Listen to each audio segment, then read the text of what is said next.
I'm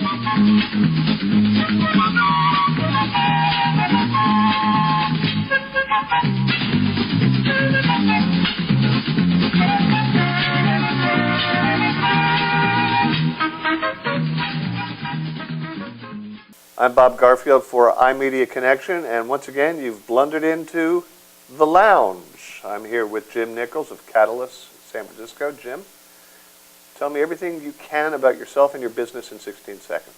Sure. We are a sort of a combination between a consulting firm and an ad agency, and we help companies make sense of digital, whether they be startups or major billion-dollar companies. Okay, that's very good. Make sense of digital. That's quite a promise. Yes. One that you in no way can fulfill, right? I disagree with that. I think that there's a lot of energy wasted in this industry worrying about whether we're doing the right thing or not. I think you have to figure out what's right for your brand, and there are digital solutions that will solve that problem or solve that issue. But you have to start with brand issues rather than what's shiny. Okay. And at an event such as iMedia, there are many vendors with many, many beautiful, gaudy, shiny baubles that attract the eye. And when you confront them, what I mean, do you like go away? Call me at the office. I have to say that I like talking to vendors because it's important for me to keep up with what's available in the industry. We work with a lot of companies in a given year, and one of the issues that we face is that people come to us with very specific, very microscopic problems, if you will. And there's a digital solution out there to solve virtually anything, but I need to know about them. The challenge is to figure out what's wheat and what's chaff. Mm-hmm. You know, I'm going to make an assertion, and well, it's this: that you are awash in pitches from various vendors, and in questions from your clientele about solving this problem and that problem, that all have to do with technology and making apps match different platforms, how much to put into social media versus how much to put into banner advertising, and banner advertising versus I don't know, mobile text, you name it. But there's a gigantic elephant in the room, and the elephant in the room is that that so much of your business can be shut down, pretty much in a stroke of a pen by government, by regulation, or by legislation. And there are legislators very eager to do that because of the perceived violations of privacy that are integral to so much of digital media. While everybody's chasing these bright and shiny objects, are they missing the fact that this elephant could stampede them? Man, that's a lot of metaphors, and I apologize for mixing them, but I believe you take my point. Yeah, I think that the industry's been talking about privacy for almost as long as the industry's been one. And quite frankly, I don't think that we've done a very good job at, A, communicating what it is that we're doing with information, and B, setting industry standards and living up to those standards. So here's another assertion. I make tons of them. I just can assert my backside off. It seems to me that that the industry has a tremendous conflict at this point because it's unsustainable unless CPMs go up. The publishers cannot afford to publish content with the kind of revenues they're getting at current advertising rates. The only way to get CPMs up is by vastly increasing the amount of targeting and collaborative filtering and going into the Facebook social graph and various other ways and dropping cookies and tracing me around the web and knowing so much about, if not me personally, at least my browser or my IP address, that's the kind of stuff that flips out individuals, flips out privacy hawks, and is flipping out a lot of members of Congress and people at the FTC. Mm-hmm. Something's got to give. Now,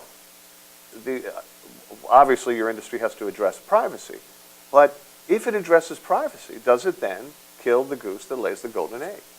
Well, I think that getting more and more information and data on people is a way that CPMs go up. I think there are other ways that we have to improve the way that creative units work, but staying focused on this area of data, I think ultimately, I'm very concerned about privacy as an individual, but I think ultimately we have to recognize that as citizens, we can't have the Library of Congress sitting on our desktop to be accessed at any moment of any hour of any day without understanding that there's some payment involved. So we're either going to have to pay cash or we're going to have to pay in attention and information. Yeah. And it's a very complicated problem. And of course, many of us surrender our personal data voluntarily. Absolutely. We already understand it as a quid pro quo when we, give our bonus card at the supermarket checkout, and Safeway knows exactly the ointments I'm using and in what quantities, right? I don't think twice of that because I'm getting 25 cents off of a can of soup. Right. But still, when I get an ad served to me based on some place that I've been on the web, or based on the text in some email that I'm looking at, it's a creepy, creepy experience. And we're already seeing a backlash attached to that creepy experience, aren't we? Well, I think we're seeing a backlash from privacy, people who are very involved in privacy issues. I think most consumers don't really care. I think they could very easily care in 3 or 6 months, depending on what kind of media attention it gets. But I think we as an industry and we as people need to care about this. First, because I think there's certain information that we shouldn't be collecting, and I think most people in the industry would agree with that, but we need to agree on what set of information that is. And then second, that we need to, at some point, release that information. We can't hold on to it forever. So the industry is not sitting idle. It's acting. Yes. It now has a mechanism, a consortium of advertising trade groups and Randy Rothenberg's Interactive Advertising Bureau. Is that what it's called? Yes. There are mechanisms now where you can, of transparency, so you know when you're being tracked, and there's a means to opt out. And the tools are built, and the penetration is like nothing. Well, it's just nothing. I do not see these little icons when I'm online.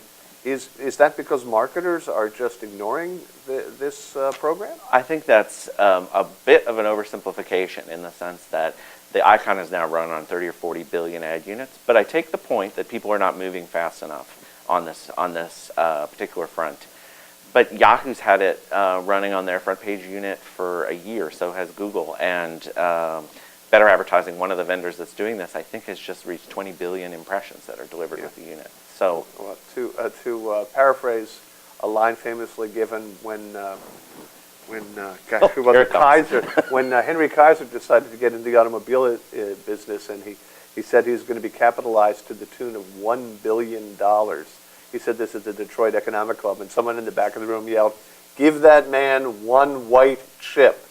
Now, 30 billion impressions sounds like a large number, but in the overall universe of ads served, is it really a big one? And by the way, what's the click-through rate?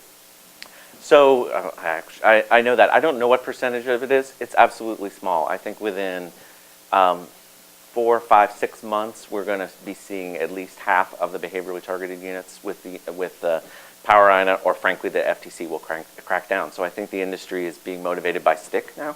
We tried carrot for 10 years, didn't work. Now it's stick. But in terms of the opt-out rates, I believe it's about 1 in 100,000 people actually opt out once they get to the information. So the click to information, I believe, is 0.1%, and then the click to opting out then becomes 1/10,000. Which could mean a number of things.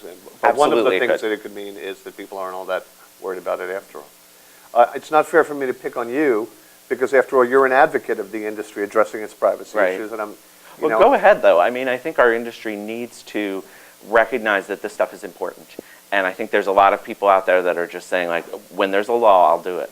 And that's not the attitude that we can have about this. First of all, because they're our consumers. We need to care about what they care about. And presuming at least some of them do, we need to address that. And second, I think caring about and addressing privacy is a way that actually brands can stand out from one another, so that a brand that is transparent can actually bring a market advantage out there, so that they can say, we're out front, we're doing this so that you want to know the choice is yours. Okay, so just over my left shoulder is a camera. Would you look directly into it, please, and deliver a message to your colleagues in the industry on this subject? We have to care about this issue. We have to embrace the Power I program from the industry coalition, because if we don't, there will be law, and a third of us will lose our jobs. Excuse me for going for stick.